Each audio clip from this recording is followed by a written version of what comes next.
नमस्कार। 6 AM news time से मैं करिश्मा गांगुली आप सभी को स्वतंत्रता दिवस की हार्दिक शुभकामनाएं एवं बधाइयाँ। आज हमारा देश 74वां स्वाधीनता दिवस मना रहा है, लेकिन क्या आप जानते हैं कि 15 अगस्त 1947 को ही क्यों हमारा देश आज़ाद हुआ और रात 12 बजे 14 अगस्त 1947 को ही आज़ाद हुआ और महात्मा गांधी आज़ादी के इस दिन क्यों शामिल नहीं हुए थे। असल में इन सभी सवालों के पीछे एक बहुत बड़ा कारण छुपा हुआ है। इस बात का खुलासा मशहूर लेखक लैरी कॉलिंस एवं डोमिनिक लफेयोरे ने अपनी चर्चित पुस्तक फ्रीडम एट मिडनाइट में विस्तार पूर्वक किया है। आप सभी जानते होंगे या फिर आप में से बहुत से लोगों ने सर्च किया होगा, इसे गूगल्स में देखा होगा कि 15 अगस्त के ही दिन हमारा देश क्यों आज़ाद हुआ था। आज़ादी की मांग की शुरुआत बहुत पहले से ही शुरू हो गई थी, जिसमें लाखों लोग शामिल हुए थे और आज़ादी की इस लड़ाई में हमारे भारतीय जवान शहीद हो गए थे।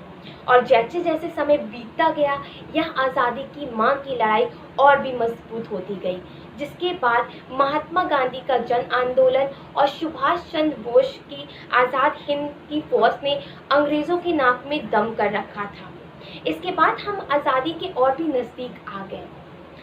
इसके बाद साल 1945 में द्वितीय विश्व युद्ध हुआ था, जिसके खत्म होने के बाद अंग्रेज़ों की आर्थिक स्थिति बद से बदतर हो गई थी। इसके बाद उन्होंने ऐलान किया था कि वह भारत को आज़ाद कर देंगे। इस ऐलान के बाद आज़ाद भारत का सपना सच होने जा रहा था।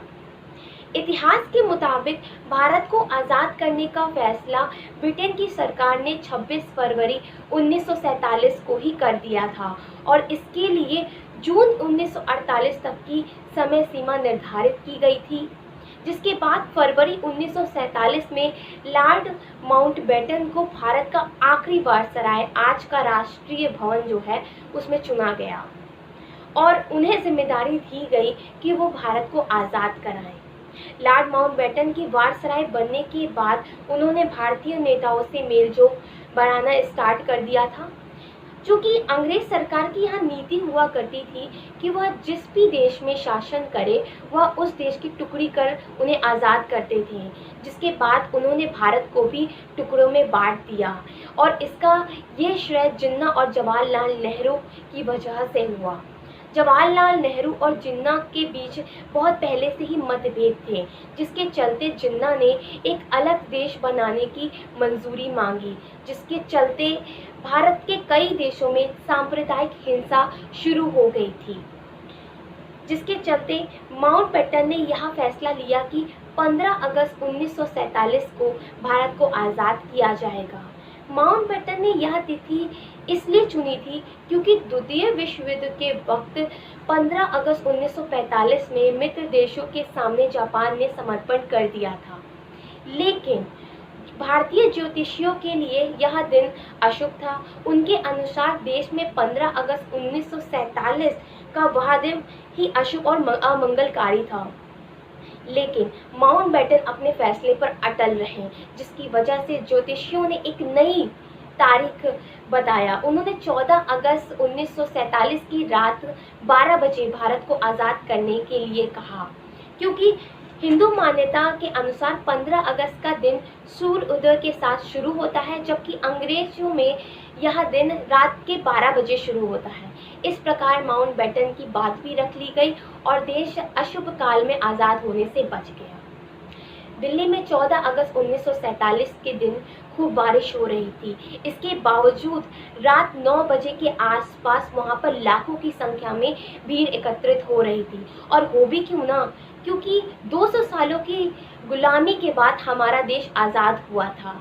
इसके बाद करीब 10 बजे आज का जो राष्ट्रीय भवन है, वहाँ पर जवाहरलाल नेहरू, सरदार वल्लभ भाई पटेल, डॉक्टर राजेंद्र प्रसाद और माउंटबेटन एकत्रित हुए, परंतु महात्मा गांधी यहाँ पर एकत्रित नहीं थे, यहाँ पर उपस्थित नहीं थे।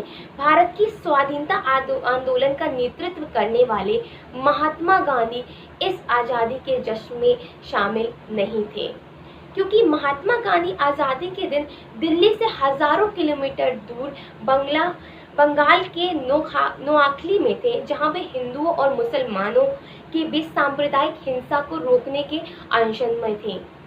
जब तय हो गया कि भारत 15 अगस्त को आज़ाद होने वाला है, तो जवाहरलाल नेहरू और सरदार वल्लभ भाई पटेल ने महात्मा गांधी को एक खत लिखा, जिसमें लिखा हुआ था, 15 अगस्त हमारा स्वाधीनता दिवस है, आप राष्ट्रपिता हैं, आप इसमें शामिल हो और हमें आशीर्वाद दें। गांधी जी ने इस खत का जवाब भिजवाया, जब कलकत्ते में हिंदू मुस्लिम एक दूसरे की जान लेने में तुले हुए हैं, ऐसे में मैं जश्न मनाने कैसे आ सकता हूँ? मैं दंगा रोकने के लिए अपनी जान दे दूंगा। जिसकी वजह से महात्मा गांधी इस आज़ादी के जश्न में शामिल नहीं हो पाए थे। 15 अगस्त तक भारत और पाकिस्तान के बीच सीमा रेखा का निर्धारण नहीं हुआ था। इसका फैसला 17 अगस्त को रेड क्लिफ लाइन की घोषणा से हुआ। भारत में 15 अगस्त के दिन भले ही आज़ाद हो गया था, लेकिन इसका खुद का राष्ट्रीय गान नहीं था। रविन्द्रनाथ टैगोर ने जनगण मन 1911 में ही लिख दिया था, परंतु इसे 1950 में हमारा राष्ट्रीय गान बनाया गया। 15 अगस्त भारत के अलावा 3 अन्य देशों का भी स्वतंत्रता दिवस है। दक्षिण कोरिया जापान से 15 अगस्त 1945 में आज़ाद हुआ था। ब्रिटेन से बहरीन 15 अगस्त 1971 में आज़ाद हुआ था, जबकि फ्रांस से कांगो 15 अगस्त 1960 को आज़ाद हुआ था। तो इन्हीं सब वजह से आज हम स्वतंत्रता दिवस 15 अगस्त 1947 को मनाते हैं, और आज की तिथि में 15 अगस्त हमारा स्वतंत्रता दिवस है। धन्यवाद।